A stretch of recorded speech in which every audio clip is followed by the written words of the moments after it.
প্রধান উপদেষ্টার কার্যালয় থেকে যুক্ত হচ্ছেন সহকর্মী সাইফুল ইসলাম। সাইফুল, কখন প্রতিবেদনগুলো জমা পড়লো আর প্রতিবেদনে কি কি থাকছে কিছু জানতে পেরেছেন কিনা? ইশকা, প্রধান উপদেষ্টার কার্যালয়ে বেলা 11টায় যেই সংস্কার কমিশন, যেই 4টি সংস্কার কমিশন আজকে তাদের প্রতিবেদন জমা দিবেন, তারা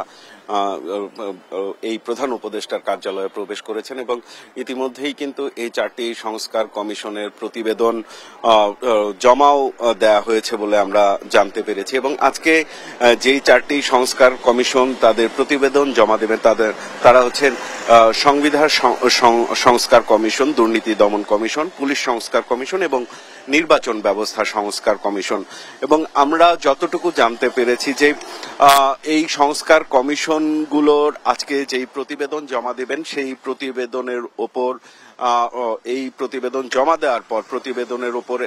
যেই সুপারিশগুলো করা হয়েছে সেই সুপারিশগুলো নিয়েও কিন্তু প্রতিবেদন জমা দেওয়ার পর কিছুক্ষণ আলোচনা হবে এবং প্রধান উপদেষ্টা সহ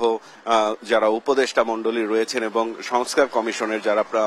প্রধানরা রয়েছেন তারা এই বিষয়ে বিস্তারিত নিজেদের মধ্যে কিছুটা আলোচনা করবেন এবং এই আলোচনার পরবর্তী সময়ে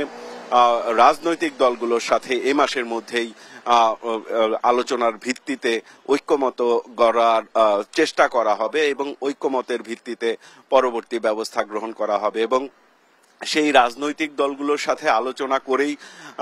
এই চূড়ান্ত সিদ্ধান্তগুলো নেওয়া হবে এই সংস্কার কমিশনের যে সুপারিশগুলো করা হচ্ছে সেই বিষয়ে। এটি কিন্তু ইতিমধ্যেই প্রধান উপদেষ্টার প্রেস সচিব শফিকুল আলম জানিয়েছেন এবং আপনি যেমনটি জানেন যে সংবিধান, নির্বাচনী ব্যবস্থা, পুলিশ, বিচার বিভাগ, জনপ্রশাসন এবং দুদকের সংস্কারের যেই 6টি কমিশন, সেই 6টি কমিশন গেল 3রা অক্টোবর গঠন করা হয় এবং প্রতিবেদন জমা দেওয়ার 90 দিন পর্যন্ত এদের সময় বেঁধে দেওয়া ছিল এবং পরবর্তীতে বিচার বিভাগ কমিশনের সময়সীমা 31 জানুয়ারি এবং বাকি 5 কমিশনের সময়সীমা 15 জানুয়ারি পর্যন্ত বাড়ানো হয়েছিল এবং এই কমিশনগুলোর সুপারিশের মধ্যে মূলত দেশকে জবাবদিহিমূলক, জনকল্যাণমূলক করার জন্য যেই মোটা দাগে যেই রাষ্ট্রীয় নির্বাহী ক্ষমতার যেই ভারসাম্য, সেই ভারসাম্যকে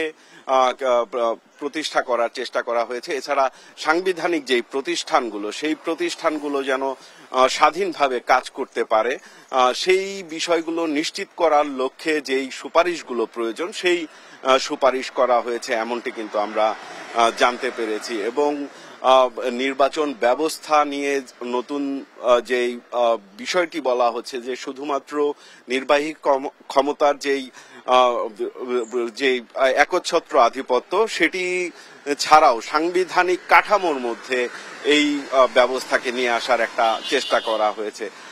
তো এই বিষয়ে আসলে বেলা 3টায় একটি আনুষ্ঠানিক সংবাদ সম্মেলন হবে, সেখান থেকে কিন্তু আমরা আরো বিস্তারিত জানতে পারবো। ইশিকা।